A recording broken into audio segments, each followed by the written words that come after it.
What's good, y'all? Jerry about to check out 10 things that aren't working in the Triple H era of WWE. This video is about WrestleMania. Triple H being in control of creative has been wonderful. It has been like some of the best bookings, some of the best storytelling that WWE has ever seen in a while. And the fact that pay-per-views ratings has been up. Raw and SmackDown ratings have been like up and down pretty much, but then they haven't been like really just low.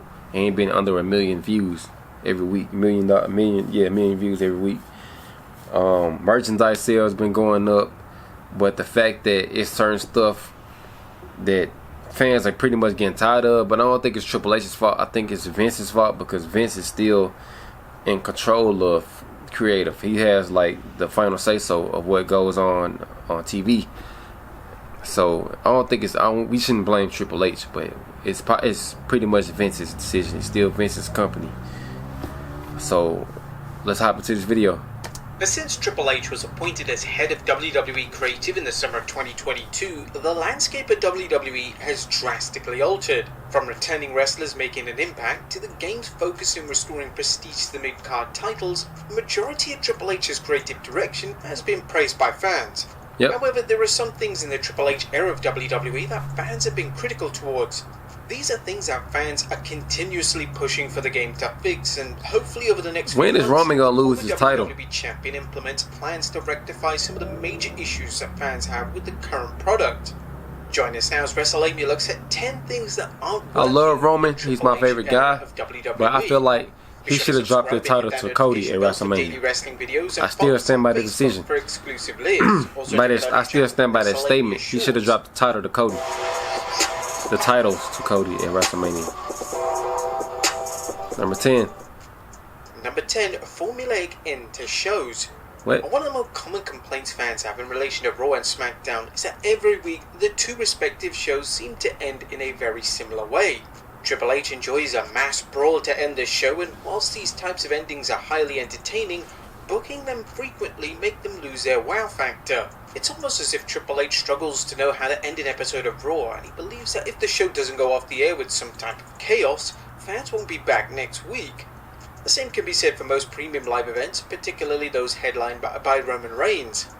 If Reigns is main eventing the show, it's now virtually guaranteed that his match will end with outside interference, and the PLE in question will go off the air with Reigns standing tall. Number 9, Raw's commentary team. Whereas SmackDown's commentary team consisting of Michael Cole and Wade Barrett is praised by fans, the same can't be said for the Raw commentary team. They got 3 people on Raw, Raw's commentary team consists of Kevin Patrick and Corey Graves, and fans have been critical of this pairing. There's no chemistry whatsoever there, and Patrick still sounds nervous when calling WWE's flagship show. Patrick has great potential as a lead announcer, but throwing him into the deep end... Bring back Morrow. I love Morrow when he was in NXT. Patrick calling shows such as that was the glory days of NXT when Mauro Ranallo was commentating NXT every single week and every takeover. Number 8, the women's division. Now, upon opening Twitter, there are endless complaints relating how Triple H is booking the women's division in WWE. Some fans state that Triple H has yet to book a compelling feud for the women's division since taking over, and that the women's roster simply isn't his priority. There is an argument to be made that Triple H has missed the mark with several women's storylines of the past year. The Damage Control storyline was great at first, but the talented trio have seemingly lost every match they've had, and there's no surprise that there are rumors of Triple H wanting to split them up. His efforts when it came to the women at WrestleMania 39 were a huge disappointment. The 2 women's matches, Rhea Ripley vs Charlotte Flair and Asuka vs Bianca Belair, had zero story going into them, and this ultimately heavily damaged the hype for the 2 respective matches. Both of the matches were good. To prioritize creating compelling storylines for women, or at least hire a writer to solely work on booking storylines that can lead to fans getting excited about the women's division once again. Number 7, the presentation of Liv Morgan. Speaking of the women's division, the presentation of Liv Morgan is one of the major duds of Triple H's time running creative. When Morgan won the Money in the Bank ladder match and subsequently cashed in on Ronda Rousey, it was a welcome change of pace from fans. Morgan was super over with the fans, and her reign felt fresh and different. However, the feud with Rousey was handled atrociously, and Morgan came out of the feud without a title and looking like she had zero credibility. The old let it play out expression was used in relation to Morgan's booking, but she was simply relegated to the tag division and it looks like Triple H has no plans to keep Morgan in the hunt for a singles title. Number 6. Need to keep Selena Vega in Triple H has the brought title back hunt a right number now. of names to WWE that have been released in the years prior. Names such as Braun Strowman, Karrion Kross, Chelsea Green, and Johnny Gargano have all made WWE comebacks, but the majority of these returns have been total letdowns. Triple H bringing these talents back was a good idea, but so far he's only managed to use a select few effectively. Talents such as Karrion Kross and Johnny Gargano are barely on TV, and when they're on TV, they're failing to get a reaction. Yeah. Triple H has also brought back talent such as a Hit Row stable, a group who are evidently not ready for the main roster, but the game has randomly brought them back because they were once popular when he ran NXT. Triple H, before bringing these talents back, should have assessed who was actually needed and not based these major decisions on who he was a fan of in NXT. Number 5. Lack of planning. Now, planning is vital when it comes to wrestling, but with Triple H he seems rather spontaneous when it comes to his booking plans. In relation to the many returns over the past year, Triple H has brought several of these names back with zero creative direction. Why on earth Triple H would bring names back without a concrete creative direction makes no sense, and it just creates further problems for him down the line.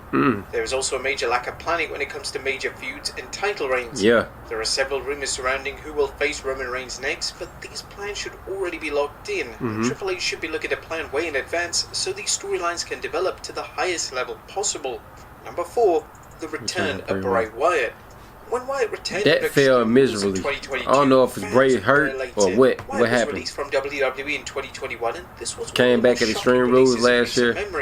Wyatt received The situation just been up and down. fans, and it was made clear based on this initial presentation that Wyatt was once again going to be a top star. Unfortunately, a few weeks after Wyatt's return, the magic began to fade. Wyatt would introduce fans to Uncle Howdy, and whilst this was fun at first, it dragged on and on without fans knowing any more information about the mysterious figure. Wyatt's feud with LA Knight was decent, but their match at the Royal Rumble was heavily criticised, and Knight was the one who was carrying the feud. It also looked like Wyatt was going to rekindle his on-screen partnership with Alexa Bliss, but this went didn't go nowhere. Now, Wyatt was initially planned to face Bobby Lashley at WrestleMania 39, but due to illness that Wyatt suffered, this was scrapped. His return has been a huge missed opportunity, and despite being back since October, Wyatt has only wrestled a total of 1 match across all episodes of TV. For real? From live events. When Wyatt returns, Triple H needs to work Just out what one? direction he wants to take his character in because fans need answers. Currently, his character arc is a complete mess that has left fans very frustrated. Number 3, Cody Rhodes fails to finish the story. Heading into He should have won that match. It seemed like a certainty that Cody Rhodes was going to conquer Roman Reigns. Rhodes' merchandise numbers were through the roof, and Rhodes led house show events were I believe that was a across Vince North decision. America. Fast forward to the end of WrestleMania 39, when Reigns pinned Rhodes to retain the undisputed Universal title, the air was literally sucked out of the SoFi Stadium. They believe that there is more of the story to tell. I was when it comes to heartbroken. Rhodes winning the title. I damn near wanted to cry. That Reigns hitting 1,000 days as champion is great from a marketing perspective. Rhodes winning at WrestleMania 39 was a perfect occasion to make Rhodes the face of the company. Yeah. There's no logical reason why this shouldn't have happened, and WWE may have missed the opportunity of a lifetime. Number 2, Roman Reigns' reign. And one of the problems with Roman Reigns' title reign is that it's become very stale. Reigns has held one of his world titles for almost 1,000 days, and while some of his feuds have been amazing, the formulaic approach to his matches have become very stale. Yeah. WWE seems to think that Reigns reaching 1,000 days is a huge deal, but is this really going to lead to an increase in business? The reality is that live events and TV dates without Reigns being advertised are selling out, so Reigns isn't remotely positively influencing the business as reigning champion. WWE decided to have Reigns drop the title to Cody Rhodes wouldn't have remotely hindered business. This decision has led to a strong It push should of fans have. just wanting Reigns' title reign to come to an end. There's also a major problem with Reigns' part-time status. Reigns appeared on Raw after WrestleMania, and then he's been absent since then. He just came back Part-time world this champions past are never a Friday. good thing. This is certainly one of He those and Solo occasions are in going which to face Triple H KO needs to and realize that Sami, Reigns holding 2 and not world a titles champion. hostage probably isn't the smartest move, especially when it comes to how fans are perceiving the modern era. And number 1, the sheer logic. After a few short weeks after WrestleMania 39, Triple H came down to the ring on Raw and introduced fans to the brand new world title. The title design was excellent, but it wasn't Triple H's reasoning that led to complaints from fans. Triple H explained that Reigns had negotiated a part-time contract, so they needed a new world champion, because a part-time champion isn't good for the company. No. The logic of this made zero sense. Reigns had already been on a part-time contract for around a year, and it instantly presented the new world title as a secondary title, as it was solely created because the actual world champion wasn't around. This new world title makes things extremely messy in WWE. In theory, there are 3 separate world titles. There's a new world title, and a WWE title, and the Universal title, in which Reigns has held for almost 1,000 days. Fans are hoping that Triple H has thought this idea through, as whilst the idea of a new world title is probably needed, especially for the Raw brand, the reasoning and rationale... They could have basically let Cody win it and split the belts up. Title with names such as Seth Rollins and Finn Balor being firm favourites. They have a tough task in making this new world title credible, and they're going to have to rely on talents promoting the world title as if it's the biggest and most important thing in the entire world. Well, there you have it, folks. 10 things that aren't working in the Triple H era of WWE. Alright, y'all, another great video, man. Let me know down below in the comments of what y'all thought of my reaction to this video. Like, comment, subscribe, and until next time, I'm out. Peace.